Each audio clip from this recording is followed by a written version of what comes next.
아들이었는데 반군에게 잡혀가서 그 사람들과 어울리는 동안에 사람 죽이는 걸 우습게 하는 아이 변해가 되었어요. 그러나 아버지는 포기할 수 없습니다. 내 아들이 이대로 둘 수 없다. 그래서 아들을 찾았는데 이 아들이 아버지에게 총을 겨눕니다. 완전히 다 나한테 소용없다는 거죠. 아버지는 그 아들을 설득합니다. 나는 너를 사랑한다. 너 어머니도 너를 사랑해. 집으로 가자.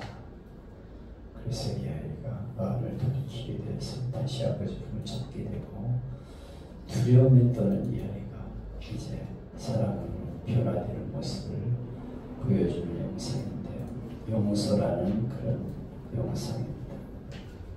하나님은 우리를 그렇게 사랑하고 계시고 그 하나님의 사랑을 깨달을 때 우리가 변화되게 된다는 그런 영상이 되겠습니다.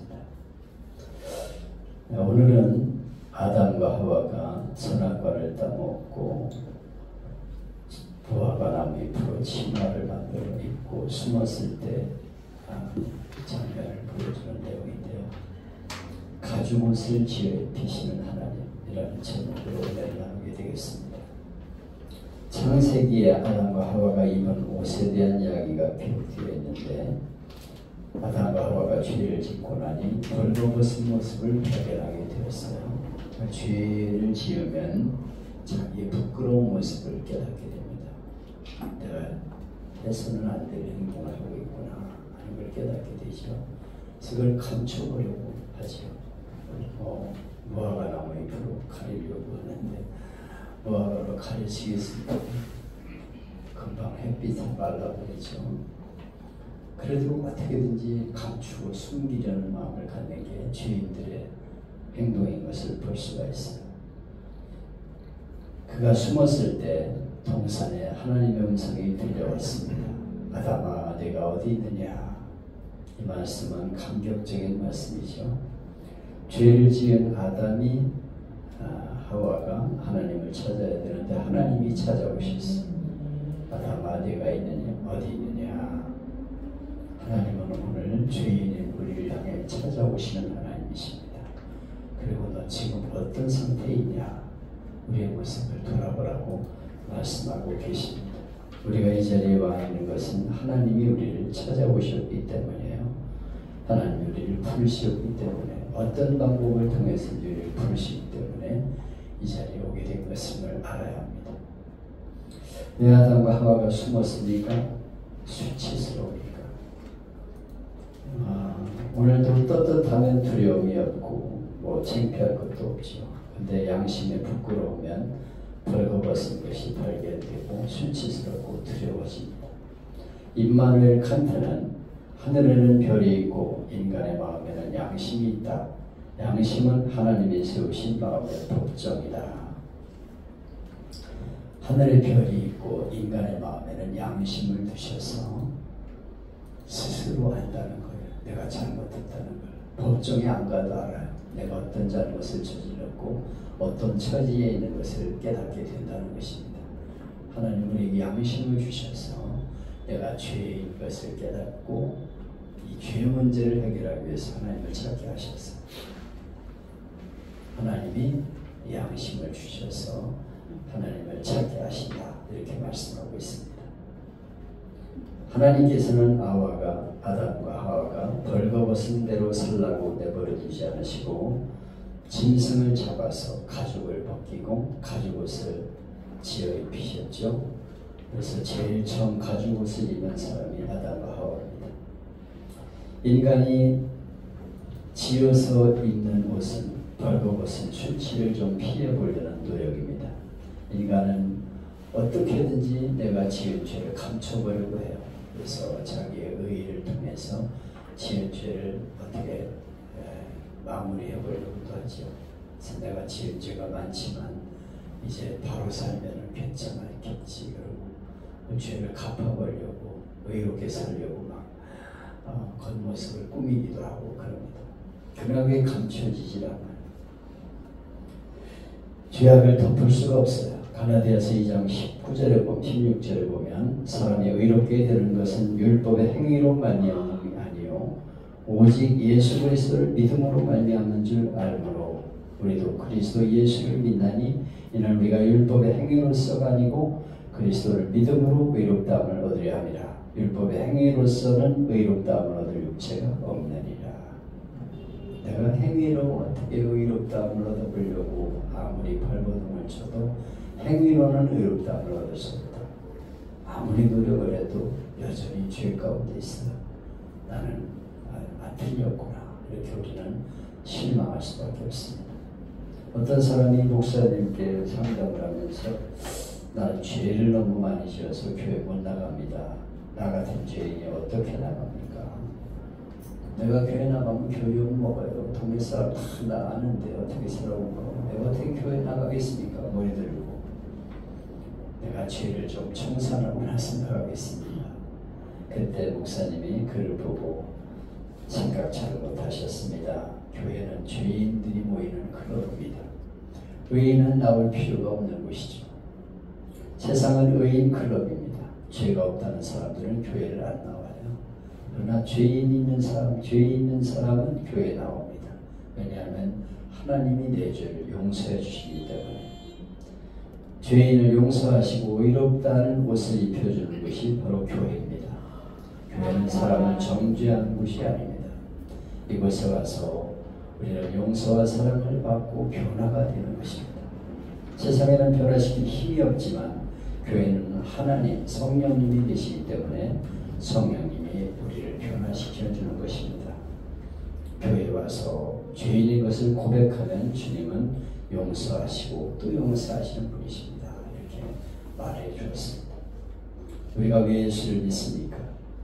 종교적인 수양과 노력으로 의롭게 될 수가 있습니까? 안 되잖아요. 우리는 나를 알잖아요. 아무리 발버둥을 쳐도 여전히 죄 가운데 있어. 생각하는 것이 나쁜 생각 속에 살고 말하는 것이나 행동이 올바르지 못하게 살아갈 수밖에 없어요. 그러나 하나님께서 의복을 우리에게 입혀주신다고 말씀하시는데 그 의복이 바로 예수님의 십자가 보혈로 값주고 산 의복입니다. 아멘. 우리가 부르는 찬양 가운데 나의 죄를 씻기는 예수의 피밖에 없네. 다시 정케하기도 예수의 피밖에 없네. 여러분, 예수님이 내 죄를 다 짊어지고 십자가에서 죽으셨다는 것을 기억하십시오. 아멘. 예수님을 믿으면 주님께서 내 모든 죄를 다 치러주셨기 때문에 우리는 의로운 사람으로 그렇게 살아갈 수 있게 되는 것입니다. 에베소서 2장 8절로 9절에 너희가 그 은혜를 인하여 믿음으로 말미암아 구원을 얻었나니 이것이 너희에게서 난 것이 아니요 하나님의 선물이라. 행위에서 난 것이 아니니 이는 누구든지 자랑치 못하게 하려 합니다. 행위로는 의롭다는 육체가 없다는 거예요. 오직 하나님의 은혜를 믿음으로 하나님이 내게 값없이 주신 게 은혜예요. 우리가 행위를 잘 올바로 해가지고 의롭게 된다는 건 내 자랑이죠. 그러나 나는 죄인입니다. 그때 예수님이 우리의 죄를 대신해서 죽으시고 우리 죄를 용서하시고 의롭다함을 얻게 되는 은혜를 인하여 믿음으로 말미암아 구원을 얻었나니 이것이 너에게서 난 것이 아니요 하나님의 선물이라. 행위에서 난 것이 아니니 이는 누구든지 자랑치 못하게 하려 합니다. 행위로 의롭다함을 얻을 사람은 아무도 없습니다. 행위 구원을 자꾸 강조하는 분들이 있어요. 감리교나 성결교회 통해서 그렇게 하는데 이거는 성경적이 아닙니다. 그러면 우리는 아무도 구원받을 사람이 없어요. 우리는 구원함을 받았기 때문에 의롭게 살려고 노력하는 것뿐이지 여전히 죄 가운데 있습니다. 너희가 그 은혜를 인하여 믿음으로 말미암아 구원을 얻었나니 이것이 너희에게서 난 것이 아니요 하나님의 선물이라. 아멘. 확실히 붙잡아야 합니다. 이거 잘못하면요 행위 구원이 되어버리는데 그럼 우리는 절망할 수밖에 없어요. 여전히 죄 가운데 있어요. 그래서 구원 확신이 있습니까? 천국 간다는 확신이 있습니까? 그럼 죽어봐야 알죠. 이렇게. 왜냐하면 내가 아무리 생각해도 나는 죄인인데 천국 갈 자격이 없죠. 그건 행위구원은 우리에게 해당되는 게 아니에요. 행위로는 구원을 할 수 없고 오직 은혜로 믿음으로 말미암아 구원이라고 말씀하고 계십니다. 아멘. 여러분 이걸 확실하게 믿으시기를 바랍니다. 에덴에서 하와담과 하와의 벌거벗은 몸을 입히기 위해서 짐승을 잡아 피를 흘리고 가죽을 벗겨 옷을 만들어 입히셨어요. 이것은 예수님이 오셔서 피를 흘리고 의의 옷을 우리에게 입혀줄 것을 상징하고 있는 것입니다. 그래서 최초의 복음이 바로 요한복음 3장, 창세기 3장에 나오는 거예요. 하나님이 죄인된 우리 수치를 가리지 못하는 우리에게 가죽옷을 지어 입히십니다. 이건 얼마나 귀한 복음인지 모릅니다. 이사야 53장 5절에 그가 찔림은 우리의 허물 때문이요 그가 상함은 우리의 죄악 때문이라. 그가 징계를 받음으로 우리는 평화를 누리고 그가 채찍에 맞음으로 우리는 나음을 받았도다. 아멘. 예수님이 십자가에서 찔리고 죽으심은 우리의 죄 때문이고 피 흘림은 우리의 죄 때문이다. 그래서 우리 예수님이 죽으시면서 마지막 하신 말씀은 다 이루었다. 이것은 테텔레스타이 내가 네 빚을 다 갚아주었다. 우리는 계속 죄를 짓고 지어서 빚이 쌓이고 쌓였어. 빚을 갚을 길이 없어. 빚을 한번 지면요 갚을 길이 없습니다. 계속 늘어만 가. 우리는 절망할 수밖에 없어.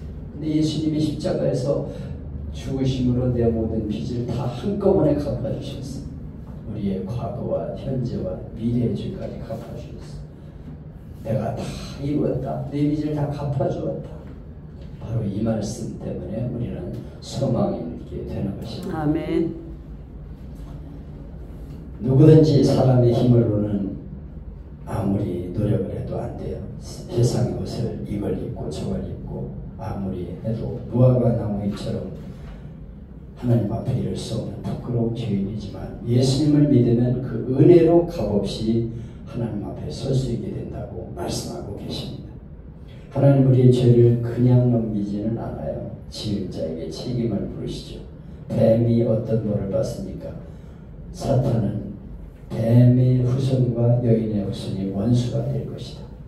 너는 여인의 후손의 발을 물 것이며 여인은 내 머리를 상하게 하리라. 예수님을 십자가에 못 박게 하지만 결국 예수님을 통해 심판을 받게 된다는 것을 선언하고 있어요. 사탄은 심판의 대상입니다. 여자가 벌을 받습니다. 여자에게 이르시되 내가 네게 잉태하는 고통을 크게 더하리니 내가 수고하고 자식을 낳을 것이며 너는 남편을 사모하고 남편은 너를 다스릴 것이니라. 죄 짓기 전에는 여자들이 그렇게 아기를 낳으면서 고통을 당하지 않았다는 거죠. 짐승들이 새끼 낳는 거 보면 알 수 있어요. 이 짐승들은요 새끼 날 때 고통을 안 당합니다. 그냥 쑥 나버려요. 뭐 송아지도 막 이렇게 뱃속에 나면서 사람처럼 막 비명을 지르고 막 이렇게 안 해요. 쑥 나 그냥. 그러면 이 송아지가 나가지고 이렇게 혀를 이렇게 핥아주면요 일어나가지고 바로 걸으면서 이렇게 핥아주면 젖도 먹고. 사람도 처음에는 고통이 없었다는 거예요. 근데 죄를 짓고 나서 해산하는 고통을 더하리니 크게 더하리니 조금은 아팠겠지 피가 흘리면서. 근데 크게 해산하는 고통을 더한다.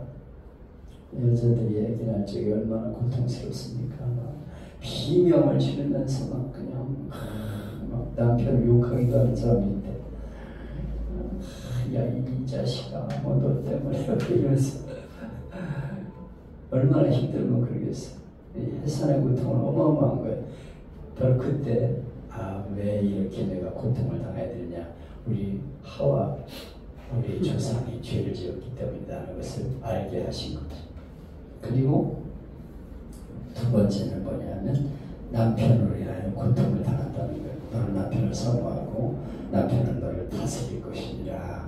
그래서 여자에게 있어서 남편은 지배당하는 존재로 되어 있어요. 그래서 남자들도요 아무리 못나도 자기 마누라한테는 지고 싶지 않습니다. 이게 남자의 자존심에 하나님이 주신 남자를 머리로 세워줬기 때문에 다스리려는 생각을 갖고 있다는 거예요. 그래서 여자가 어디 함부로 그러면서 이렇게 나오는 게 남자들의 본능이에요. 그것 때문에 얼마나 많이 고통당합니까? 여자들이 그냥 뭐 요새는 여자들이 배가 세가지고 남자들한테 막 대들고 쥐어받고 그런다는데 원래는 남자의 본능이 바로 다스림의 본능이에요. 억울하지요. 하와가 죄를 지어가지고 이렇게 지배의 본능을 가진 남편을 만나게 했으니까 내가 우리 조상 때문이다 이렇게 생각해야 돼. 남자는 또 어떤 벌을 받습니까?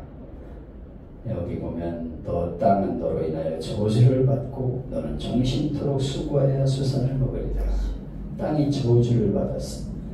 옛날에는 풍성한 땅이었는데 막 잡초가 돋아나고 엉겅퀴가 솟아나고 막 수고하고 땀 흘려야 먹고 살아.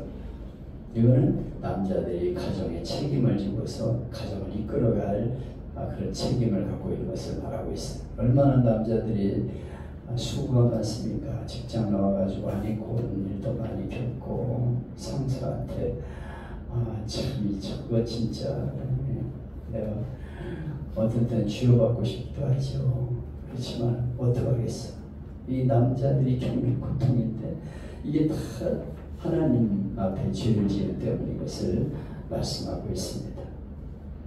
원래 노동은 축복인데 땀 흘려야 살 수 있는 그런 존재가 되었다 하는 것입니다. 이렇게 여자와 남자가 고통을 당할 때 이게 죄값이에요. 그러니까 우리가 죄를 그냥 가볍게 생각하면 안 돼.